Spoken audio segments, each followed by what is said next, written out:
Hello friends, welcome to my channel. ఈరోజు మేము Mufasa movie చూసాం. ఇంకా మూవీ అయితే చాలా బాగుంది. ఖచ్చితంగా అందరూ చూడాల్సిన మూవీ.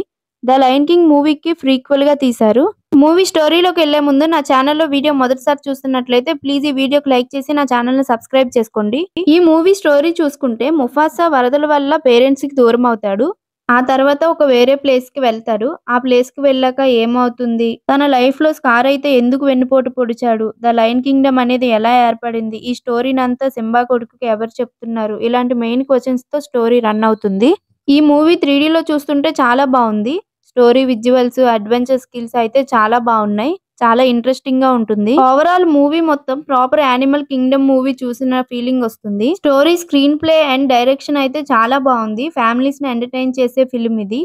స్కార్ అండ్ ముఫాసా మధ్య బంధం ఏంటి అనేది మంచిగా ప్రెజెంట్ చేశారు. ఎమోషనల్ గా కూడా బాగా కనెక్ట్ చేస్తూ అలా ఆ వరల్డ్ లో ఇన్వాల్వ్ అయిపోయేలా మూవీ ఉంటుంది.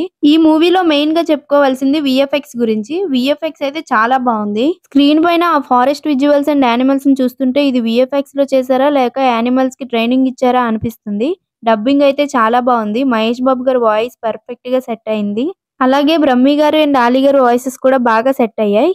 చాలా వరకు మూవీ అంతా కామెడీగా ఉంటుంది. మూవీ అంతా నవ్వుతూనే ఉంటాం. ఓవరాల్ మూవీ అయితే చాలా బాగుంది. అందరూ ఖచ్చితంగా చూడాల్సిన movie. Mufasa the lion king movie మీరు చూసినట్లయితే మీకు ఎలా అనిపించిందో అనేది కామెంట్ చేయండి. అలాగే ఈ వీడియోకి లైక్ చేసి నా ఛానల్ని సబ్స్క్రైబ్ చేసుకోండి.